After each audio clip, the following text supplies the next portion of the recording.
Assalamualaikum warahmatullahi wabarakatuh. Masih bersama saya Asep Doni Pradana di STV Channel. Pada kesempatan kali ini melanjutkan materi mengenai framework kode igniter. Di pertemuan sebelumnya kita sudah membahas mengenai bagaimana pengaturan routing dan controller. Dan untuk sekarang adalah pengaturan konfigurasi untuk environment atau yang biasa disingkat dengan env. Baik, kita coba buka file kode igniter 4 yang sudah kita buat sebelumnya. Kita lihat di sini di bagian root ada terdapat file dengan nama env. Nama file ini belum kita ubah apapun karena tentunya nanti kita akan lakukan konfigurasi terhadap file ini dan apa yang terjadi jika kita membuat konfigurasi terhadap file env ini. Langkah pertama yang harus kita lakukan adalah kita buka text editornya. Di sini saya menggunakan Sublime Text ya.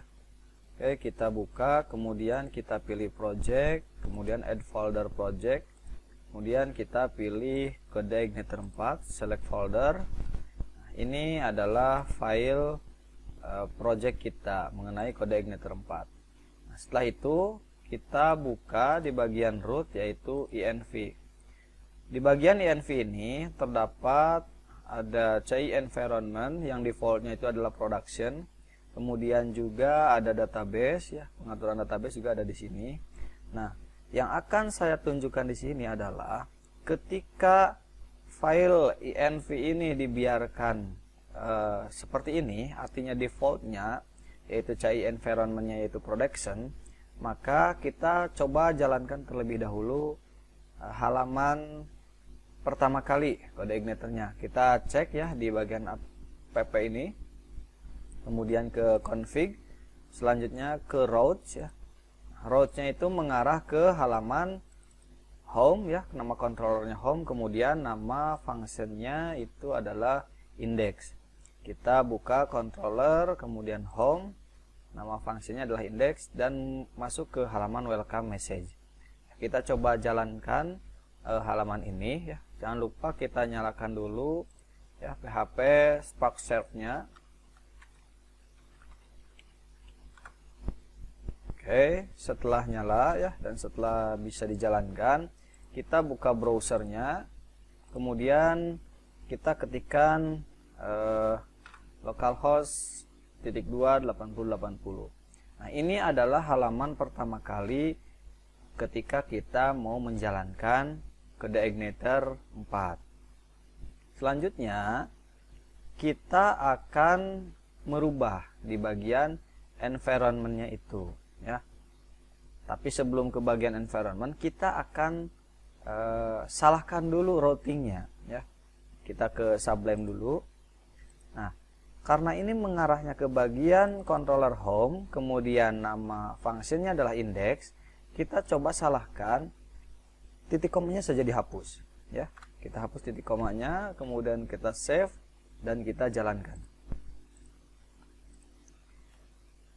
Ini adalah tampilan error ketika environment-nya itu kita tidak ubah apapun ya. Jadi hanya whoops, we seem to have hit a snake, please try again later, tanpa mengetahui kesalahannya berada di mana ya. Nah, selanjutnya kita coba perbaiki dulu ya. Perbaiki dulu, kemudian kita cek lagi.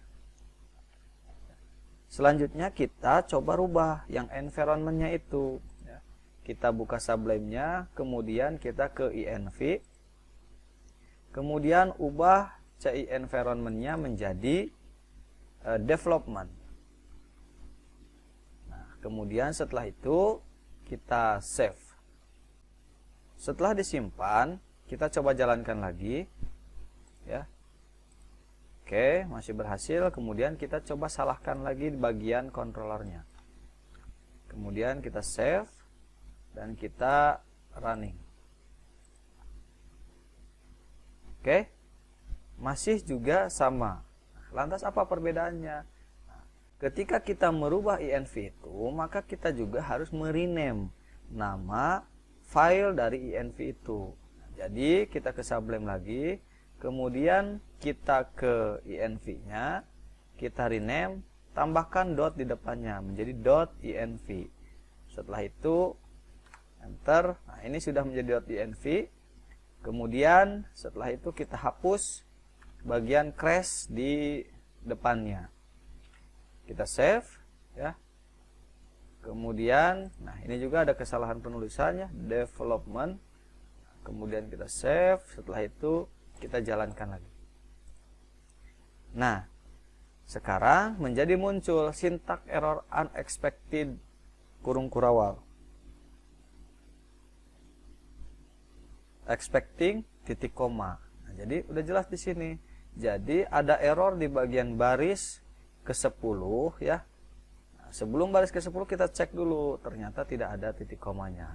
Kita balik lagi ke Sublime ke bagian yang kontrolernya. Nah, kita tambahkan titik koma lagi, kita save. Ya, kemudian kita jalankan.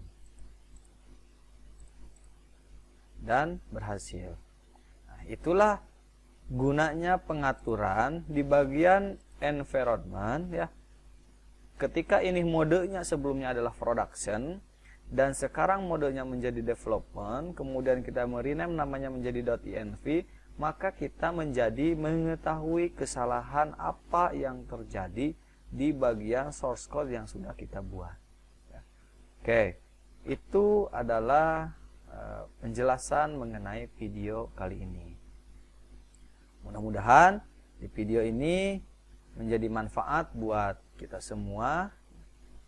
Kemudian tunggu updatean video-video selanjutnya mengenai kode Igniter 4 ini ya. Terima kasih telah menonton video ini. Jangan lupa untuk selalu subscribe STV channel, kemudian di share, kemudian jangan lupa untuk di like dan di komen, kita sharing bersama. Sampai jumpa lagi di video-video selanjutnya. Wassalamualaikum warahmatullahi wabarakatuh.